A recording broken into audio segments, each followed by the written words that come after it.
রাসূলুল্লাহ সাল্লাল্লাহু আলাইহি ওয়াসাল্লাম কী কাজে এই পৃথিবীতে আগমন করেছেন, রব্বুল আলামিন কী জন্য তাকে পাঠিয়েছেন, আমরা অনেকে তা জানি না।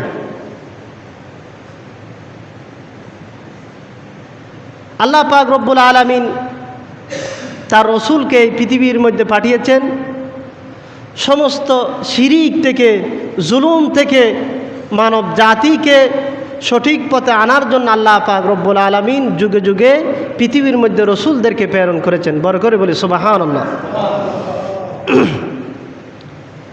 এখন আমরা পৃথিবীর মধ্যে শান্তি খুঁজি, কিন্তু শান্তি আমরা কোথাও পাই না। আমরা একটু শান্তিতে থাকার জন্য গণতন্ত্র, সমাজতন্ত্র, একনায়কতন্ত্র, ধর্মনিরপেক্ষবাদ, এই সমস্ত মতবাদগুলা নিয়ে আমরা রাষ্ট্র পরিচালনা করতে চাই। এই রাষ্ট্রের মাধ্যমে আমরা শান্তি খুঁজি কিনা? আমরা যদি আমেরিকার দিকে তাকাই, এখানে গণতন্ত্র, তারা বলে যে আমরা সফল। যদি চীনের দিকে তাকাই, তারা বলে যে আমরা সমাজতন্ত্র, আমরা সফল।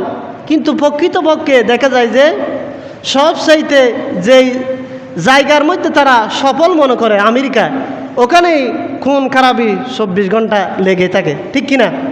তাহলে আসলে বোঝা গেল যে সমাজতন্ত্র, গণতন্ত্র, ধর্ম নিরপেক্ষতাবাদ এগুলো কোনোদিনও সমাজের মধ্যে, দেশের মধ্যে শান্তি প্রতিষ্ঠিত করতে পারে না। শান্তি প্রতিষ্ঠিত করতে পারে একমাত্র হলো কল্যাণমূলক রাষ্ট্র, যেই রাষ্ট্রের বিধান দিয়েছে আল্লাহ এবং তার রসুল। বড় করে বলি সুবহানাল্লাহ। এই জন্য আসলে আমাদের সমাজটা এমন হয়ে গিয়েছে যে এখন দেশটা চলে গেছে বাটপারের হাতে। আপনি যদি ভারতীয় উপমহাদেশের দিকে তাকান, আজ থেকে 200 বছর আগে এই ভারতীয় উপমহাদেশের মধ্যে মুসলমানরা 750 বছর শাসন করেছে। কয়শো বছর? মুসলমান শাসিত দ্বারা এই ভারতীয় উপমহাদেশ কি হয়েছে? শাসিত হয়েছে।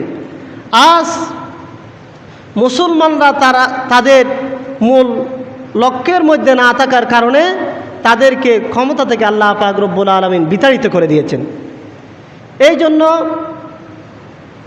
আল্লাহ পাক রব্বুল আলামিন পবিত্র কোরআনের 22 নম্বর সূরা, সূরাতুল হজ 41 নম্বর আয়াতের মধ্যে বলেন, আমি যদি তাদেরকে পৃথিবীর মধ্যে ক্ষমতা দান করি, তারা যদি রাষ্ট্র ক্ষমতায় যায়, তাহলে তারা 4টি কাজ করবে। কয়টি কাজ করবে? 4টি কাজ করবে। এখানে বোঝানো হয়েছে মুহাম্মদ রাসূলুল্লাহ সাল্লাল্লাহু আলাইহি ওয়াসাল্লামের অনুসারীগুলাকে বোঝানো হয়েছে। আমি যদি পৃথিবীর মধ্যে আমার বান্দাদেরকে ক্ষমতা দান করি, তাহলে তারা ক্ষমতা পেলে কয়টা কাজ করবে? 4টি কাজ করবে। রব্বুল আলামিন বলেন, আল্লাযীনা ইম্মাক্কান্নাহুম ফিল আরদি আকামুস সালাতা ওয়া আতাউয যাকাতা ওয়া আমারু বিল মা'রুফি ওয়া নাহাউ আনিল মুনকার। রব্বুল আলামিন বলেন, আমি যদি পৃথিবীর মধ্যে আমার বান্দাদেরকে ক্ষমতা দান করি, তাহলে তারা 4টি কাজ করবে। 1 নাম্বার হলো আকামুস সালাত, তারা নামাজ প্রতিষ্ঠা করবে। কি করবে? নামাজ প্রতিষ্ঠা করবে। 2 নাম্বার হচ্ছে তারা যাকাত ভিত্তিক সমাজ প্রতিষ্ঠা করবে। 3 নাম্বার হলো তারা সৎ কাজের আদেশ দিবে, অসৎ কাজ থেকে নিষেধ করবে। এই 4টি কাজ যদি করে, তাহলে সেই সমাজের মধ্যে কোনো দুর্নীতি থাকবে না, সেই সমাজের মধ্যে কোনো রাহাজানি থাকবে না, সেই সমাজের মধ্যে কোনো টাকা পাচার হবে না। হবে? এই 4টি কাজের একটি কাজও কি আমাদের মধ্যে আছে? এখন পৃথিবীর মধ্যে অনেক মুসলিম রাষ্ট্র আছে। এই মুসলিম রাষ্ট্রগুলোর মধ্যে সার্বক্ষণিক হানাহানি, মারামারি, দুর্নীতি শেষ নাই। কি জন্য নাই? এই 4টি কাজ না থাকার কারণে। তাহলে আল্লাহ রাসূল সাল্লাল্লাহু আলাইহি ওয়াসাল্লাম বলেছেন, কল্যাণমূলক রাষ্ট্র প্রতিষ্ঠাই হলো একমাত্র শান্তির উপায়।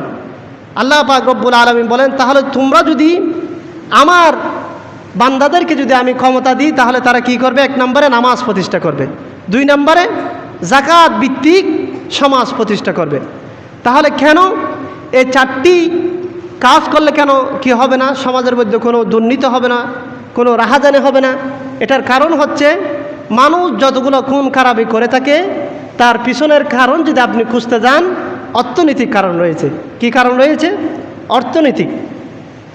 এই জন্য যাকাত ভিত্তিক যখন সমাজ প্রতিষ্ঠা হবে তখন আর সমাজের মধ্যে কেউ অনাহারে থাকবে না, অর্ধাহারে থাকবে না। বড় লোকদের থেকে রাষ্ট্র কি করে? তাদের থেকে যাকাত গ্রহণ করে গরিবদের মাঝে বিলিয়ে দেবেন। বড় করে বলি সুবহানাল্লাহ। আর কল্যাণমূলক রাষ্ট্রের 3 নম্বর কাজ হলো মানুষকে সৎ কাজের আদেশ দিবে, অসৎ কাজ থেকে কি করবে? নিষেধ করবে। এখন